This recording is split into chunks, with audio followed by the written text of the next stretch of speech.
Tonight, we're going to go for a review, a pretty fast-paced review of this whole book. In your syllabus, I gave you a link to the abridged version. So you should have only had to read about 30 pages. I, however, read over 200, which is okay. It's always a good read to read Hayek again. And what I'm going to do, obviously, we can't do justice in a 1-hour discussion to a fairly profound book. But hopefully we can scratch the surface and give you some of the high points. And that's the way I've got this structured. I've got a number of quotes from each chapter. I'll go fairly quickly through some. I'll draw attention to some more than others. But by all means, ask questions, especially when you don't understand maybe what Hayek was driving at. Because I have had the benefit of reading the more extensive chapters, which I did not assign to you. So Hayek wrote this book. I'll set the context and then we'll get into the lesson more formally. But Hayek wrote this book in the early part of the 1940s, The Road to Serfdom. And recall that he's already been engaged in all this discussion about socialist calculation. And in fact, in his mind, socialist calculation is impossible. He would join with Mises. He would be a little bit more nuanced in how he would say that, and would say that, of course, it's not impossible in the sense that it may be tried. The question is, can it work? But he says precisely to the extent it does not work, those that continue to go down the path and try to, in effect, put a round peg in a square hole, there's going to be problems. And that's what this warning was, The Road to Serfdom. And it was intended to be a warning. It was not meant to be that if you ever do anything that starts going down the road of having more government control, that you necessarily, from that, will automatically end up with a totalitarian government. The point of The Road to Serfdom was that to the extent you keep going down that path and try to actually implement this, it will necessarily have to take you down the path to totalitarianism. That was his point. And so he would suggest that to the extent governments actually heeded some of his points, then you would mitigate that happening. But we're going to go more in depth to that. But that's kind of the logic of what he was doing. Remember, at this point, by the time this book comes out, it's pretty apparent that Germany's going to be defeated. It's just a question of when. But there is ongoing discussion, especially, and he's writing this in Great Britain, is England going to become socialist? That was part of his mindset. And to a large degree, he's writing to the English people, but also even to Americans who also were enamored during that period of time with socialism. So that's kind of the stage setting for tonight's discussion. So where are we going? Well, we're going to do a review as we always do, and then I'm going to briefly hit on what I didn't finish last time, Competition as Discovery article. And then we'll get into The Road to Serfdom. So what did we talk about last time? We saw Hayek elaborate something called about what we call now the knowledge problem. And the knowledge problem was related to the fact that there's at least two kinds of knowledge. Those that are advocating in favor of socialism necessarily think that technical experts, central planners, would be best suited, would have superior knowledge to be able to run an economy than would someone within a market setting that only has a limited slice of knowledge. But Hayek points out that this knowledge of time and place, this limited knowledge, is essential for being able to actually do the right thing at the right time. And he says, and every one of us has some of that kind of knowledge. And many times this kind of knowledge is what we would now call tacit. It's inarticulate. You can't even really explain it. It's somebody on an assembly line that sees something that's not quite efficient.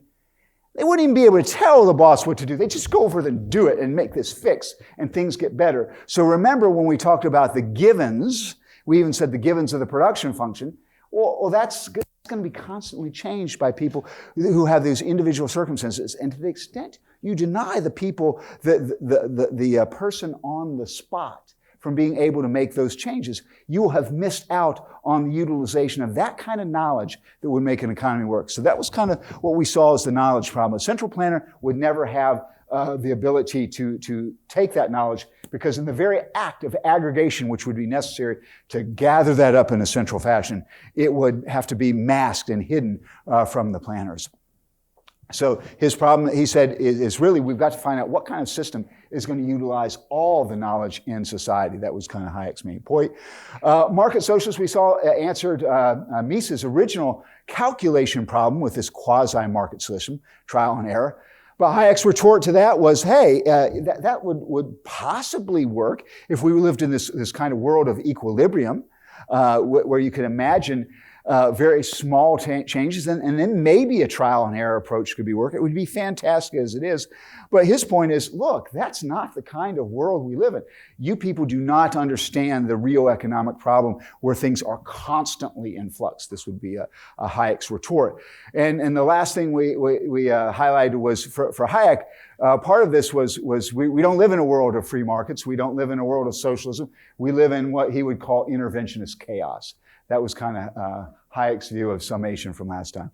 So that's kind of what we travel down in a big picture from lesson 5. There is nothing new under the sun. Yeah, we kind of see that today.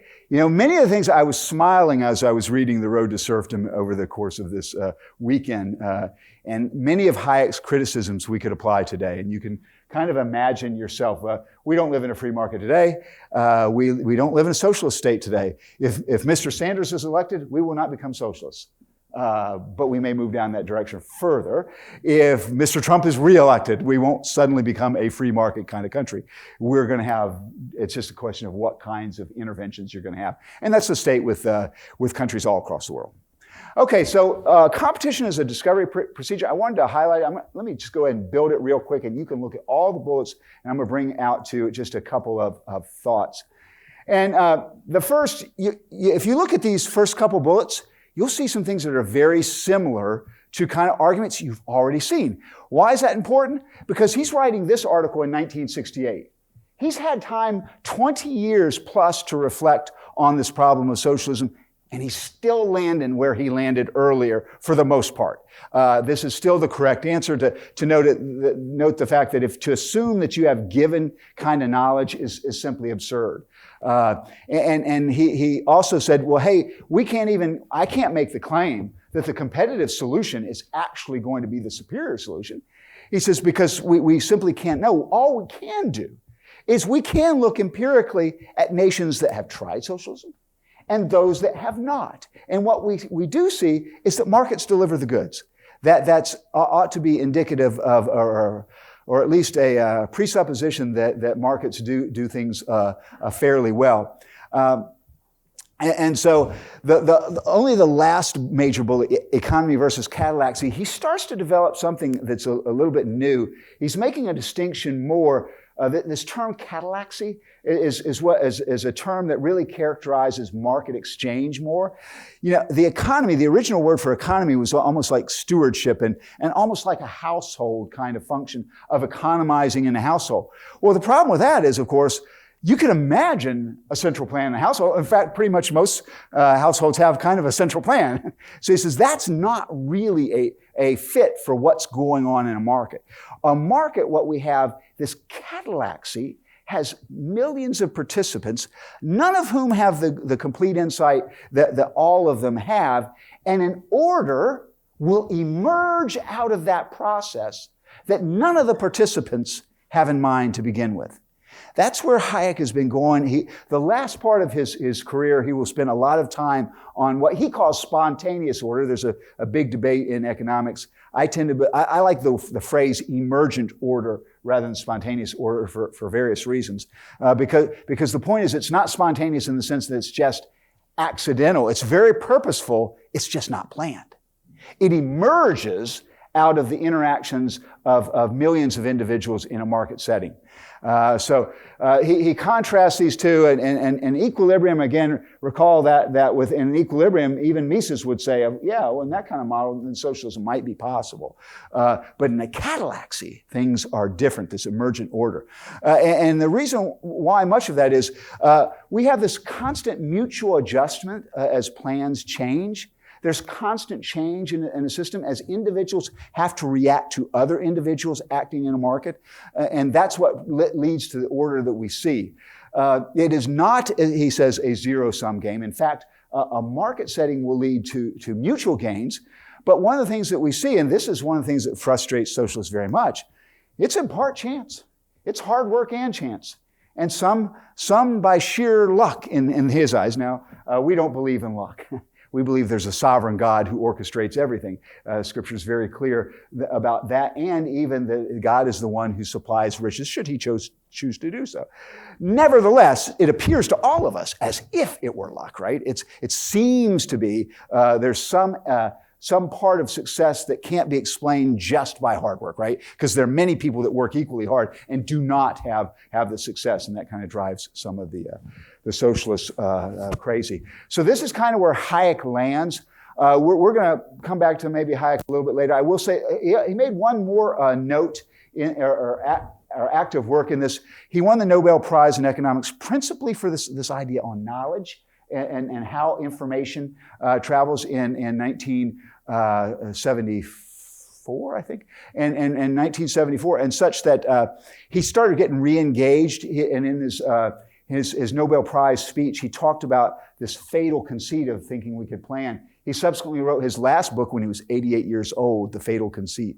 I could have that wrong, but he wrote it in 1988. So he's elderly when he wrote it, and that's a seminal work as well, where he elaborated on many of these themes. So this is kind of where Hayek got us with respect to calculation. So now we're going to spend the rest of the time fairly quickly walking through The Road to Serfdom, chapter by chapter, and we'll start with a preface even. He made he dedicated his book to socialists of all parties, and that was supposedly seen by many as kind of a little bit of a snide a retort or introduction, but he actually thought that he was engaging at an intellectual level with socialists. He claimed that he was not trying to be that way, and I believe him.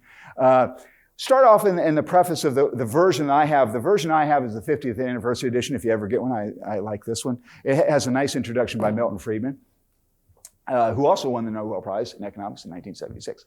But Milton Friedman started off in his preface saying, hey, with East and West Germany, we had an almost perfect natural experiment, right? We tried socialism on one side, and it led to deprivation and poverty. And we tried capitalism on the other side, and it was just a markedly different story. It was one side that had to build a fence to keep a wall to keep their people in, and so this led them to feel like, hey, this is demonstrable. And in fact, we saw that repeated over and over again. Wherever socialism was tried in the post-war period, it inevitably led to the kinds of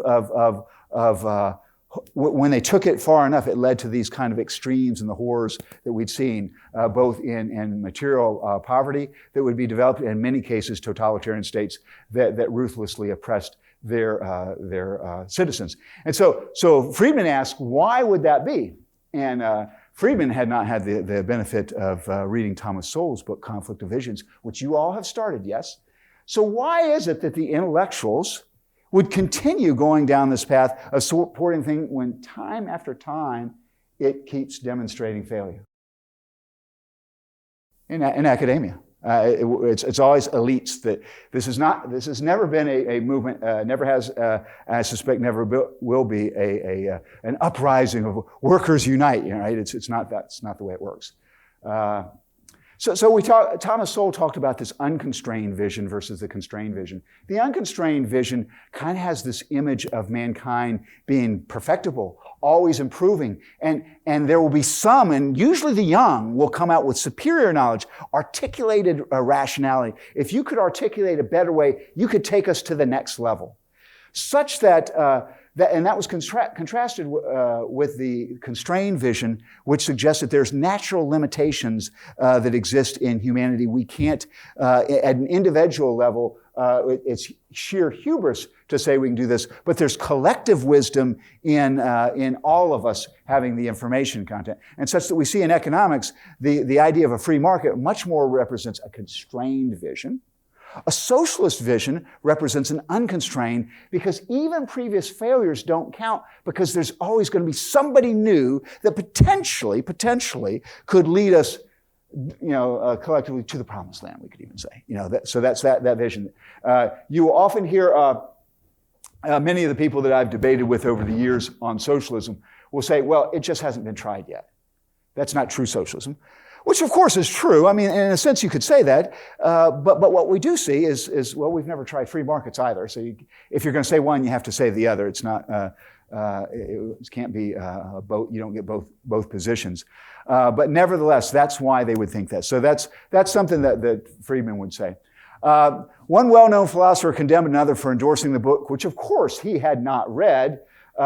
And interesting, American progressives rejected this work out of hand, whereas British citizens seemed to, or socialists at least entertained it. Hayek suggested that was because for British socialists, they had actually seen some of this happening in Europe, and they were starting to get concerned, whereas in America, it was still kind of more idealistic, and they were unwilling to consider kind of the realities of that. He argues that to be conservative, you're necessarily defending the status quo, which is essentially, at some levels, established privilege.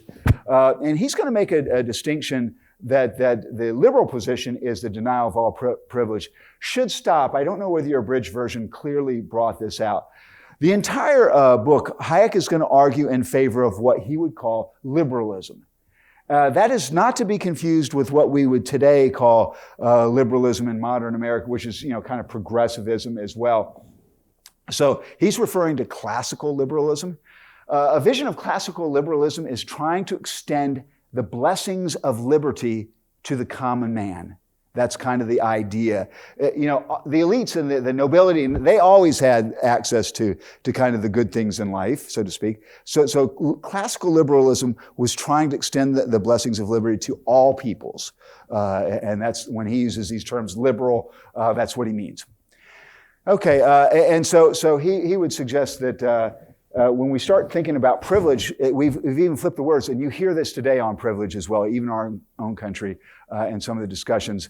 Privilege is something that you just have right now, but in the old days, privilege meant somebody giving you a state-sanctioned right that not all people had access to. It was the state supplying that right. So the words and the language has kind of changed.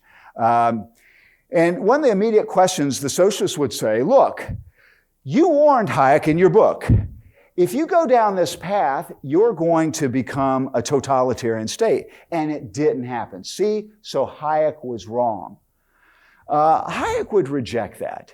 He would reject that. He says, hey, first of all, you've missed a key point by thinking about what de Tocqueville had said.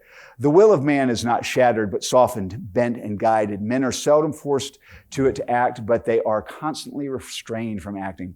Such a power does not destroy, but it prevents existence. It does not tyrannize, but it compresses, enervates, extinguishes, and stupefies a people, till each nation is reduced to nothing better than a flock of timid and industrial animals, of which the government is to be the shepherd.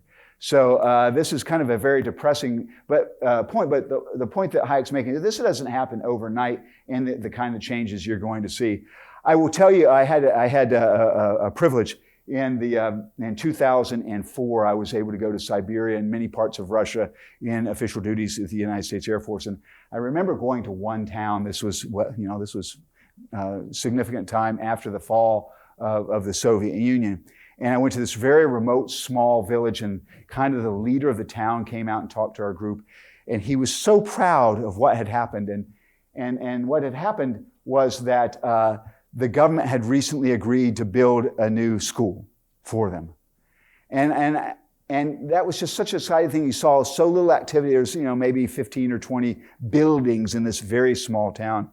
And I remember thinking to myself at the time, I would have been so much more excited if he could have told me that one business had been started. And not too distant past, there had been a movement by a major multinational corporation that had promised to come in and build a factory near this area. And the people and the government that was negotiating with them started asking, well, where are you going to build the hospital? Where are you going to build the school that would go with all this stuff? And they said, well, we're not. We're going to give you these jobs that will generate revenue. We're not.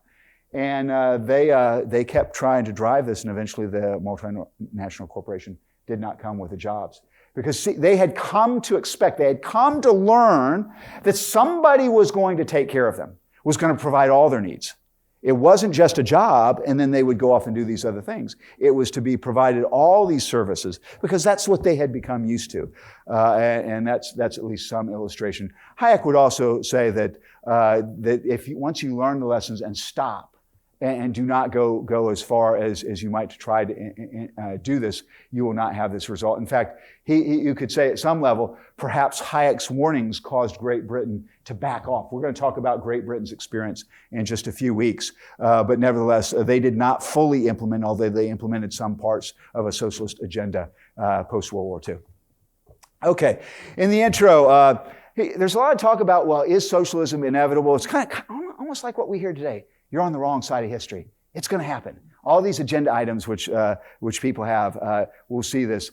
And he says, no, it's not inevitable. The only thing that makes it inevitable if everybody wants it. And in fact, he says it's a problem because many people look at what the Nazi Germany did and say that's proof that couldn't happen here.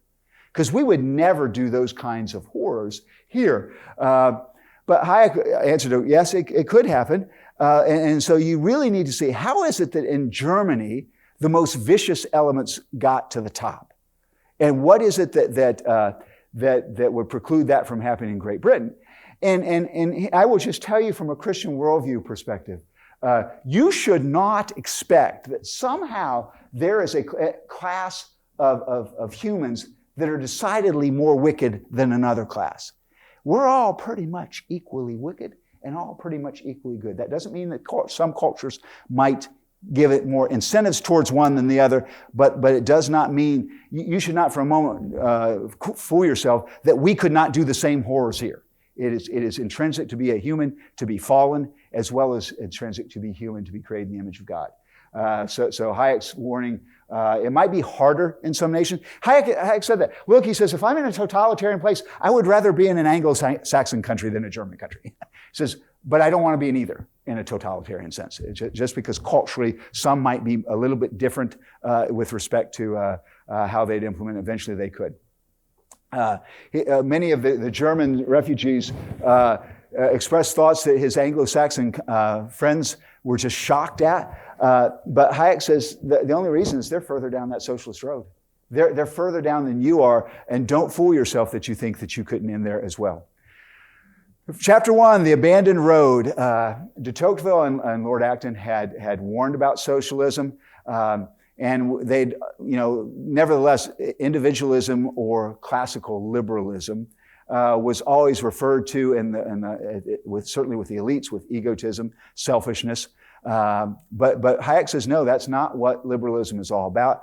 It's really about respect for the individual qua man, i.e. that as humans, individuals have intrinsic value. And Hayek you could see some of his writings a little bit of kind of a Christian worldview in there. Hayek would certainly die as an atheist. He would explicitly say that in his Fatal Conceit book. But at this point, there's still some writings in there that would suggest kind of that Christian worldview is at least a little bit in his thought. He hadn't completely abandoned it. And really this idea of respect for the inherent dignity of any individual is certainly what came out of Judeo-Christian heritage. That's the kind of one of the key hallmarks of the Western world.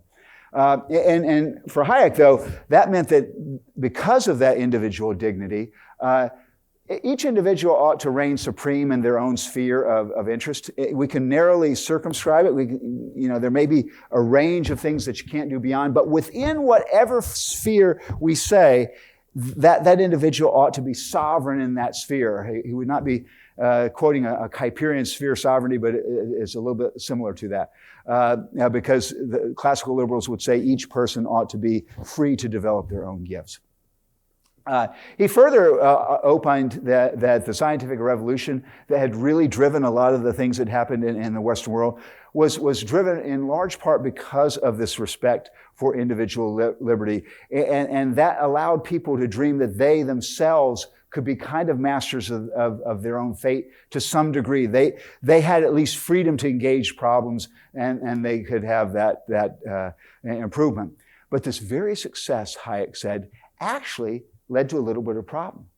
from a beginning state of this industrial revolution where everybody's in poverty, once you got a large part of the society to relative affluence, it magnified in the eyes of those that were still left behind. And that became a criticism of the system because it had not brought all up to that same level of prosperity. So this is some of the problems.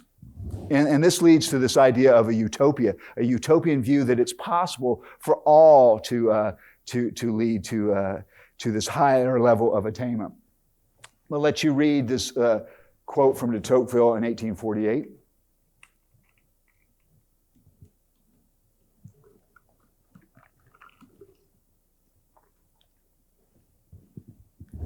Notice the difference between these two views on equality.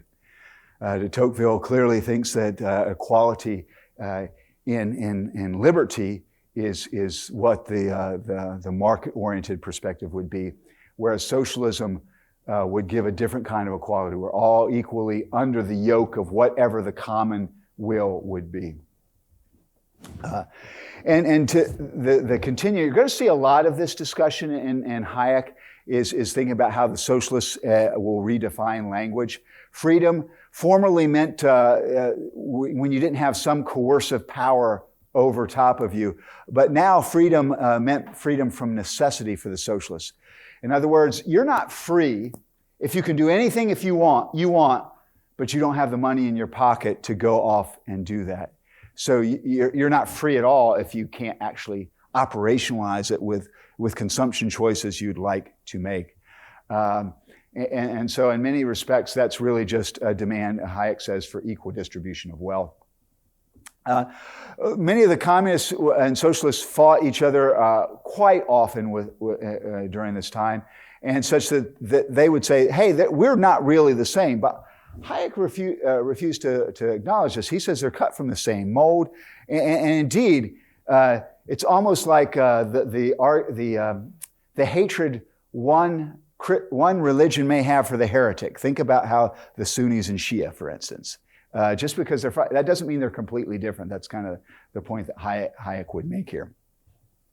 And so as he's defending liberalism, Hitler always said, hey, this is true democracy. This is also true socialism. And you could say that there's a grain of truth in both. They did have a democratic process to elect him, and they did try socialism. So you could say that. But whatever Hitler said, they did not like liberalism. The German people, and not just Hitler, but the German people, Hayek will assert, never ever would support liberalism. Liberalism was really associated with England, and that was not something that would be embraced by the Germans. Chapter 3, Individualism and Collectivism. Socialists believe in two things which are absolutely different and perhaps even contradictory: freedom and organization. The organization part gets back to organizing society, organizing production around some sort of central plan. There needs to be order in society.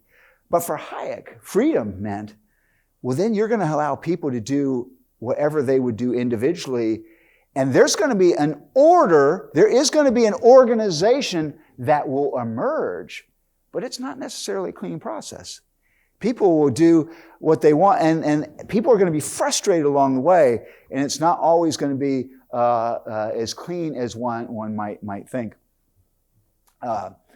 So part of Hayek's point is as you start looking at this difference between these two, when we start looking at collectivism as a problem, you may have some great ideals for socialism, but once you apply the methods for socialism, they can be applied to say privilege one particular group and not just the whole. Once you give that kind of power to one group of people, what guarantee do you have that they will apply it for the ideals that they stated that they would use originally to get that power? And we had a large track record, right, of socialist totalitarians that did have favored groups within their individual countries. So the criticism of socialism was really around its methods, not its goals, and because those methods could be used for all sorts of things that you would necessarily might not want. Now, everybody wants to handle common problems as rationally as possible. And so Hayek would say, in this sense, everybody is a planner. We all want to plan. But to socialists, the liberal plan is not a plan at all. Because the liberal plan is going to allow each individual to kind of look at the rules of the game and plan their lives within what they believe is best for themselves. And so in that liberalism, we're going to leave it to the competitive market process to create that emergent order.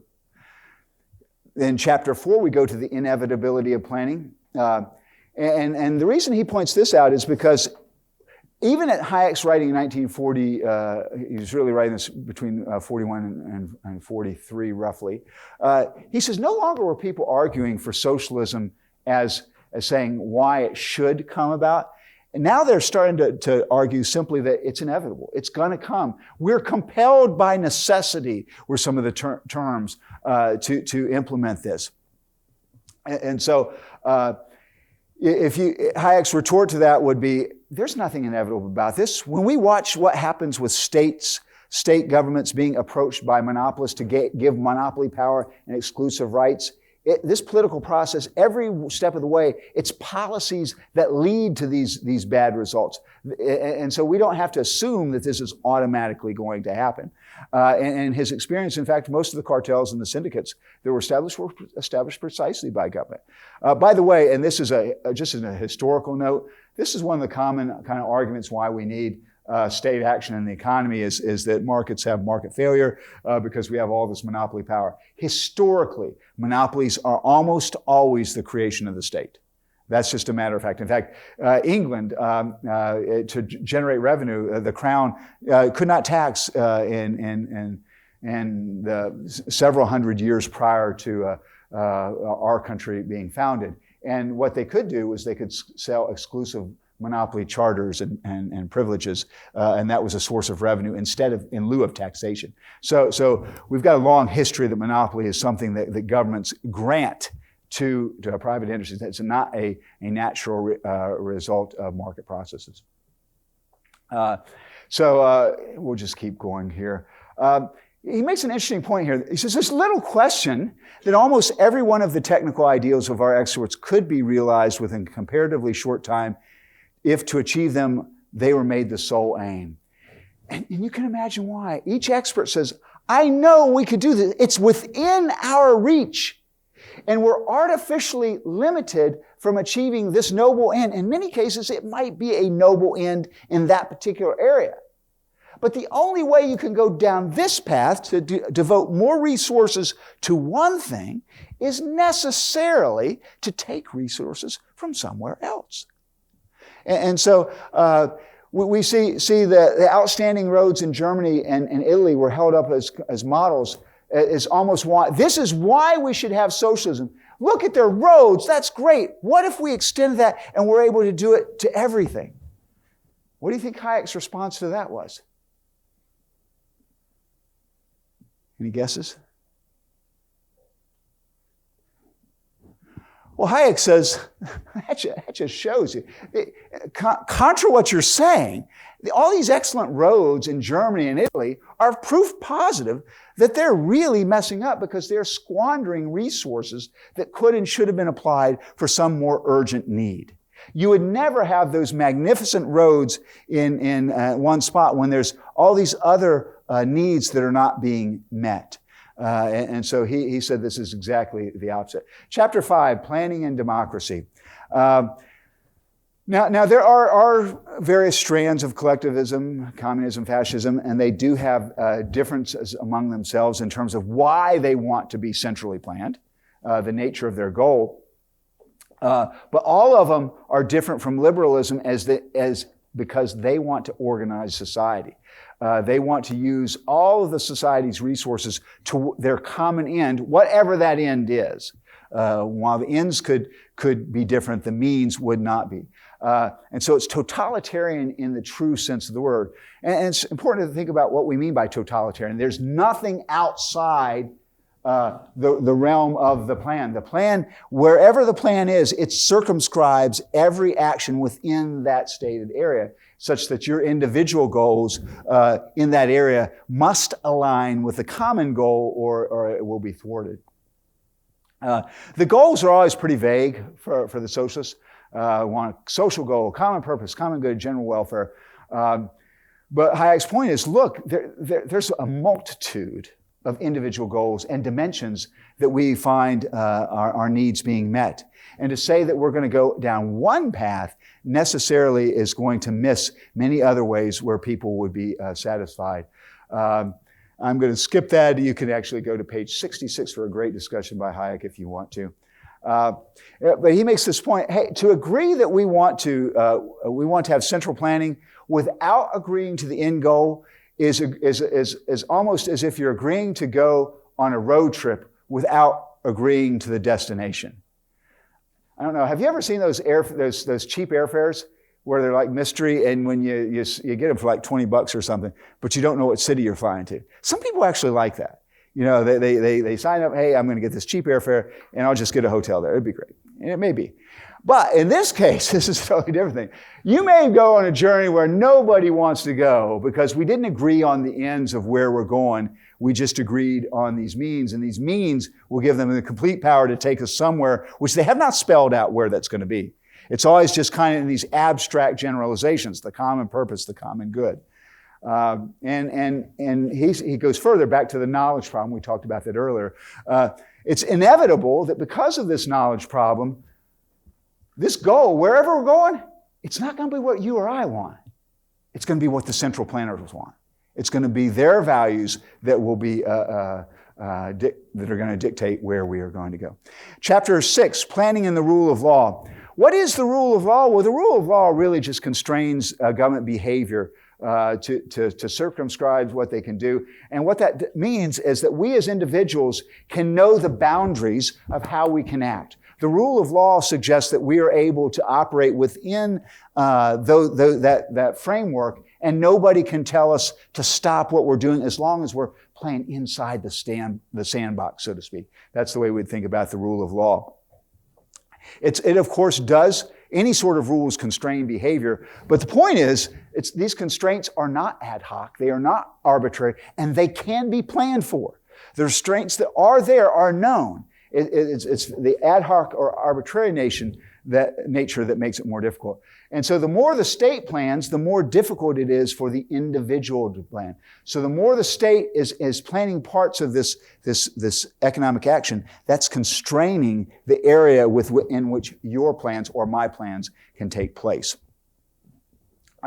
And so that's necessarily going to involve deliberate discrimination between the particular needs, because some needs are going to be favored and some needs are not. That's just by the very fact that we have differing goals. Not everybody's goal is going to be satisfied. In fact, it might be very few people's goals are going to be, but that means somebody's going to be chosen and somebody's going to be left out in terms of the goals. Because you're going to necessarily have to allow somebody to do what another person could not do. The rule of law, however, is the exact contrast, because the rule of law takes away those kind of legal privileges for a particular class that's designated by the authorities who should get that benefit. And so that's the opposite of this arbitrary government. To produce the same result for different people requires government to treat people differently. I think that should be apparent. If they're going to get to an equality of outcome, necessarily means that you're going to have not the equality of process at the front side of it. So that's a necessity. And so he says the important question is whether someone can foresee the action of the state and make use of this knowledge in forming their own plans. Kant says man is free if he needs to obey no person but solely the laws. That would be the planning and the rule of law. Okay, chapter 7, we are going fast. We need to go faster. Economic control and totalitarianism. Socialists point out, hey, if you're giving up your economic freedom, don't worry about it, because we're going to give back greater freedom in these higher valued kind of tasks. Hayek says this is erroneous. This is thinking that that you can somehow separate the economic resources that one has from your ability to satisfy these higher order goods. They're not inseparable. So they're necessarily going to be linked. We value money instrumentally, e.g. for what it can buy and for how it can allow you to form other parts of your goals and objectives. So whoever controls economic activity controls the means for all our ends and must decide which are to be satisfied and which are not. Again, this is constraining kind of this freedom. And many times, and you know this, you've had to make what Hayek calls here a bitter choice. You can do one thing or the other, and it may be painful. I mean, every semester I'll hear students wrestling with, do I come back to Cedarville the next semester? It's a bitter choice. I want to do that, but I'm not sure I can afford it. And it's a bitter choice. We would wish this choice could go away. And there are many other choices financially that you might wish you could go away. But in a world of scarcity, those choices are always going to be there. If you aren't making that choice, somebody's still making that choice for you. It's not like we can wish that it would go away, but it's not necessarily going to be that way. In competition, if somebody fails to meet your needs, you can go elsewhere. But in a central plan, there's nowhere for you to go. You've effectively got a monopoly provider. And that becomes intolerable precisely because you can imagine a world where you have control and freedom. You can imagine how you could get through that problem. But if the state has arbitrarily said you cannot go there, no matter what you do, then it becomes a very difficult thing. In essence, what you'd see is the socialists are in fact denying that there's an economic problem at all, by denying this choice as if somehow if they made the choice, it would not be bitter. Whom? He says there's not a choice between a system where everyone gets their just desserts by some absolute standard of right and wrong, and one where shares are determined partly by effort as well as luck. The choice is really between a system where a few people are going to get to decide who gets what, and then one which at least depends in part on your hard work as well as perhaps your good fortune. The competitive system, he says, is the only one that does not respond and does not depend on the favors of the powerful.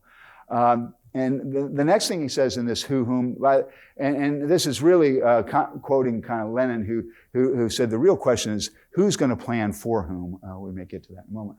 But private property, he suggests, is actually a defender, the best defender of freedom. And he says, paradoxically, even for those that do not have private property, it nevertheless is beneficial for them because it means that no one entity is going to have all the keys of power over you. You're going to have some ability to go beyond. And so, as I would assert to you, we'll hear often about billionaires having such tremendous power in America today. I would tell you that Jeff Bezos has very little power over my life compared to the Department of Motor Vehicles. They can do a lot more harm to me than Jeff Bezos can. So that's a particular answer today. Lenin, who plans whom? Who assigns to other people their station in life? You could avoid the arbitrariness of this rule, but only by one way, and that's if you had complete equality. And that is not something that the socialists push. Complete equality. Even in our day, we hear rich should pay their fair share, and they ask for a more fair distribution of income. They never define what exactly is a fair share and why, what exactly the right tax rate is and why. It's just not what it is today. So we see that abstract kind of thinking about it continues with it today. Security and freedom.